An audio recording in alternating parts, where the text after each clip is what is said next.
up guys? Another video na naman para sa aming episode ng date series. At ngayon nga ay gagawin na namin ang H&I dahil sa napakagandang panahon ngayon. Sobrang tirik ng araw, sobrang init ngayon dito sa London. Yes. So, See my house. napagpasahan Super namin na yung H&I ay maghalo-halo kami at mag-ice cream Yes. dito sa Chinatown. And Covent Garden. Kasi magkatabi lang sila halos na yung shop na gusto namin pag-tryan. Kaya sabay na lang sila. Para less, alam mo na. Less hassle at yun, sulitin natin dahil sobrang init talaga ngayon. Matagak na yung pawis ko. Ganun din siya. So, wag natin sayangin ang araw, mag-iikot na kami.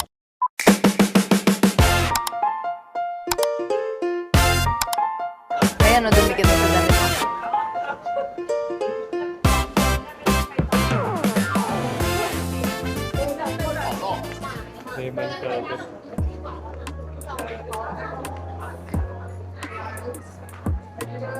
Lumabas kami doon sa Mama Sons kasi mag-iikot kami dito banda para marami tayong view na nakikita. Ano, heading na tayo papuntang... Opo mga tayo. Pumunta tayo. Dito o. Grabe init yan. Sulit maghalo-halo. Yep. Let's try if papasok sa mga halo-halo sa tabi-tabi. Di ba masarap mga halo-halo sa tabi-tabi? Pero para sa akin, authentic yung lasa ng halo-halo na inasal or chowking. So parang saan yun yung magiging basihan? Yeah. Ako din. Inasal.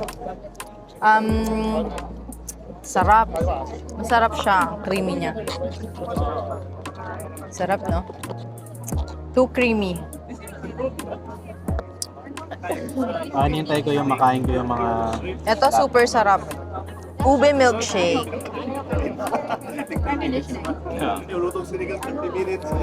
This is 10 out of 10. May iba pa silang flavor ng halo-halo doon. Merong Milo halo-halo, Milo and peanut butter halo-halo, then buko pandan. Pero ito, classic to. So, yan yung binili namin. And hindi na ako kumuha ng isa pang halo-halo kasi too sweet na. Kaya ito na maliit ang kinuha kong ube milkshake. So mates din yan eh. So dito, mapapansin nyo, guys, hindi lang Pilipino ang tumatangkilik nito talagang kahit sino. Yeah, so Mama Son founded in 2017. Yan. Here, sa UK. Meron silang 3 branches dito sa Chinatown, meron sa Kentish Town at saka sa Westfield, White City. Yan. If interested kayo, napuntahan sila yan. So what's the plan? So after nito, pag-ubos natin, We're going to Covent Garden too. punta na tayo agad ng Covent Garden or mag-ikot muna tayo kaya. Magkano to?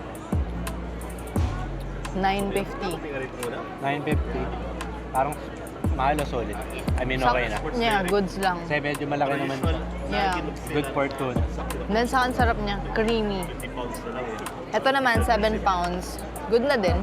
Kasi parang semi-grande naman yata yung size niya. Tsaka ang sarap na to. Nasarapan ko talaga. Hindi siya over-sweet.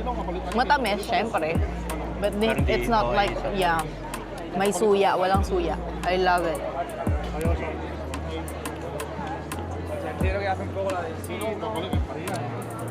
Laki ng langka. Parang ano, langka-langkaan. Back-to-back. May nakain nga ako kanina. Akala ko langka. Ano pala, parang buko. Kinulayan ng... Dilaw. Ayan o yan. Ayan. Akala ko langka. Anong hinahanap mo sa sangkap? Nata. May nata di ko ayan o. Ayan. Yan, yung red o. Nata ba yan? Nata. Ako ang hinahanap ko, saging at saka kamote. Yan. Yung, Ako saging. yung cornflakes, para siyang naging pinipig. Tansya ko ba yun yung naging substitute nila? Kasi mahirap naman. Wala naman Kesa yata pinipig dito. Cornflakes. Kasi ito, madami ito din. Cereal. Magahan. So good. For me, the best halo-halo is Karen's halo-halo. Dati na may kambingan pa kami, nagtitinda talaga si Mamang halo-halo. Tapos madami siyang sukay.